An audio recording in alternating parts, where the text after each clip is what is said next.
Kisah ini berawal di sebuah pabrik bahan baku tua di kawasan industri Bekasi. Pabrik yang sudah berdiri sejak tahun 90-an ini menyimpan banyak cerita, tapi malam itu ceritanya akan jauh lebih gelap dari yang pernah dibayangkan. Lampu neon di pos satpam depan berkelip-kelip redup. Di sanalah sepasang suami istri muda bertugas. Mereka baru beberapa bulan menikah dan baru 2 minggu bekerja di sana. Suaminya penjaga malam, dan istrinya sering menemaninya, karena mereka tinggal di mes karyawan tepat di belakang gudang.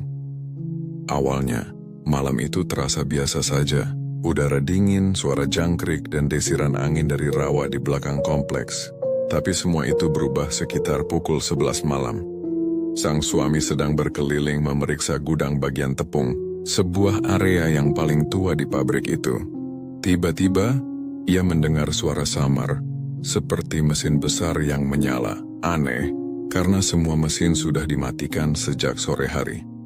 Di panel kontrol, sebuah lampu indikator merah kecil berkedip-kedip, menyala sendiri. Dengan jantung berdebar, ia mendekat. Semakin dekat, semakin jelas suara mesin itu. Namun anehnya, begitu ia sampai di depan mesin penggilingan tepung, suaranya berhenti mendadak. Lampu indikator langsung padam. Udara di ruangan itu seketika berubah. Terasa dingin menusuk tulang, seperti berada di dalam lemari pendingin raksasa. Awalnya ia mencoba menenangkan diri, berpikir mungkin hanya korsleting listrik biasa.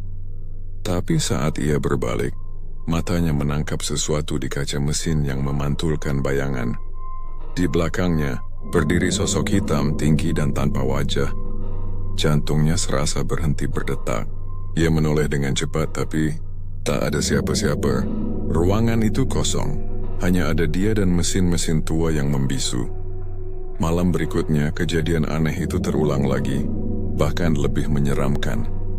Dari arah kamar mandi gudang yang jarang dipakai, terdengar suara seperti seseorang sedang menumbuk sesuatu dengan sangat keras. Suara duk-duk-duk yang ritmis dan mengganggu itu disusul bau amis yang begitu menyengat, seperti bau darah basi yang sudah lama mengering. Dengan senter di tangan, ia memberanikan diri untuk memeriksa. Lantai kamar mandi tampak basah oleh cairan merah gelap yang kental. Tapi begitu ia mencoba menyentuhnya dengan ujung sepatunya, cairan itu seolah lenyap, terserap ke dalam lantai keramik tanpa sisa. Hari-hari berikutnya, suasana di pabrik terasa semakin berat dan tidak nyaman. Bukan hanya penjaga malam, para pekerja siang pun mulai mengalami keanehan. Beberapa dari mereka bersumpah melihat troli pengangkut barang bergerak sendiri melintasi lorong.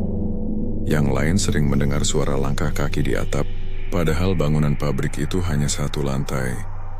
Ada juga seorang ibu yang sedang mencuci peralatan di dapur, mengaku merasakan tangannya disentuh oleh sesuatu yang dingin dan basah, padahal tidak ada siapapun di sekitarnya. Teror itu mulai merayap, tak lagi memandang waktu. Puncaknya terjadi pada malam Jumat. Hujan deras mengguyur Bekasi sejak maghrib, seolah alam pun sedang berduka. Malam itu, sang suami mendapat perintah khusus dari kepala keamanan untuk memastikan semua area gudang terkunci rapat karena cuaca buruk. Merasa tidak enak meninggalkan istrinya sendirian di mes yang sepi, ia pun mengajaknya ikut berkeliling. Berbekal 1 senter kecil, mereka berjalan menyusuri lorong-lorong pabrik yang gelap dan sunyi. Saat melewati ruang produksi, mereka mendengar suara langkah kaki cepat di belakang mereka. Padahal, hanya ada mereka berdua di sana. Refleks mereka berhenti. Suara langkah kaki itu pun ikut berhenti. Mereka mencoba berjalan lagi. Suara itu terdengar lagi seolah meniru setiap gerakan mereka. Rasa takut mulai menyelimuti. Ketika mereka sampai di ujung lorong, di depan kamar mandi tempat bau amis pernah tercium, senter sang suami menyorot sosok yang membuat darah mereka membeku. Sosok seorang wanita berambut panjang, mengenakan seragam pekerja pabrik yang lusuh dan kotor. Wajahnya tidak terlihat, tertutup sepenuhnya oleh rambutnya yang terurai lebat. Ia berdiri membelakangi mereka. Lalu, Dengan gerakan yang tidak wajar, ia perlahan merangkak masuk ke dalam kamar mandi. Tubuhnya melengkung dengan aneh, seolah semua tulangnya patah. Detik berikutnya, semua lampu di lorong padam total. Senter di tangan mereka pun ikut mati. Gelap gulita, udara berubah pengap dan dari segala arah terdengar suara desahan napas yang berat dan serak. Rasanya seperti mereka dikepung. Tanpa pikir panjang, mereka berlari. Mereka berlari menuju dapur, berharap menemukan jalan keluar lain. Tapi apa yang mereka lihat di sana justru lebih mengerikan.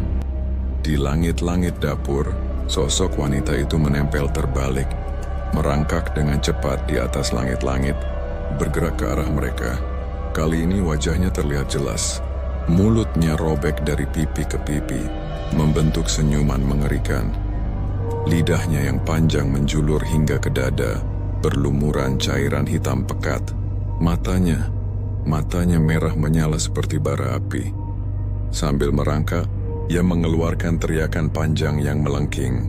Suara yang bukan seperti suara manusia, melainkan seperti suara besi berat yang diseret di lantai beton. Sang istri mencoba menjerit, tapi tak ada suara yang keluar dari mulutnya, seolah suaranya telah direnggut. Suaminya dengan sigap menarik tangannya, berlari membabi buta menyusuri lorong yang terasa tak berujung. Anehnya, setiap belokan seolah membawa mereka kembali ke tempat yang sama. Ruang mesin tepung, tempat di mana semua teror ini dimulai. Dan benar saja, mesin penggiling itu kini menyala dengan sendirinya. Berderit kencang. Asap putih tebal, bukan asap biasa.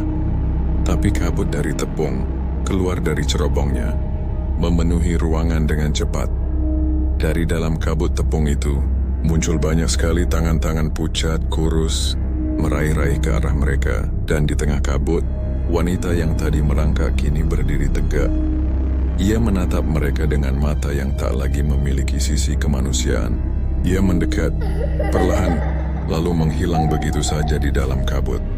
Dalam keputusasaan mereka hanya bisa menutup mata dan berdoa sekuat tenaga.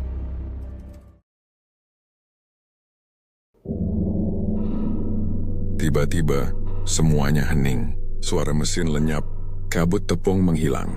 Hanya tersisa suara rintik hujan di luar. Pagi harinya, mereka ditemukan oleh petugas pabrik lain dalam keadaan pingsan di depan pos satpam. Setelah sadar, tanpa banyak bicara, keduanya memutuskan untuk berhenti bekerja saat itu juga. Mereka bahkan tidak mengambil sisa gaji mereka. Tak lama setelah kejadian itu, desas-desus mulai menyebar di antara para pekerja lama. Konon, sosok wanita itu adalah arwah seorang karyawati yang meninggal secara mengenaskan di pabrik itu bertahun-tahun lalu. Ia mengalami kecelakaan kerja. Tubuhnya hancur di dalam mesin penggilingan tepung. Jasadnya tidak pernah benar-benar ditemukan utuh, hanya potongan seragam dan gumpalan rambut panjang yang tersangkut di gigi-gigi mesin. Sejak insiden malam Jumat itu, area gudang tepung ditutup sebagian. Namun, teror itu tidak berhenti. Warga sekitar yang tinggal tak jauh dari pabrik masih sering mendengar suara mesin menyala sendiri di tengah malam, diikuti oleh suara teriakan wanita yang memilukan dari dalam pabrik yang kini kosong. Dan katanya, hingga saat ini, siapapun yang nekat melewati area pabrik itu saat hujan turun di malam hari, sering melihat bayangan seorang wanita di langit-langit, menatap dari balik jendela lantai atas, seolah ia masih di sana, menunggu giliran berikutnya. Dan itulah kisah tentang penunggu gudang tepung, sebuah pabrik yang menyimpan rahasia kelam dan sosok yang tak pernah benar-benar pergi. Malam bisa saja terlihat tenang, tapi di balik dinding pabrik tua itu, ada yang masih hidup dalam bayang-bayang mesin. Terima kasih sudah menonton cerita ini sampai habis. Kalau kamu suka cerita seperti ini, jangan lupa subscribe, like, dan share agar kisah-kisah mistis seperti ini terus bisa kami hadirkan di Arazi Story. Mohon maaf jika ada kesalahan dalam penyampaian cerita ini, baik dari nama, tempat, atau alur yang kurang sempurna. Semua ini hanyalah bentuk hiburan dan pengalaman misteri yang dikisahkan kembali dengan niat baik. Sampai jumpa di kisah berikutnya. Jaga diri kalian malam ini, karena tidak semua yang menatap dari langit-langit itu manusia.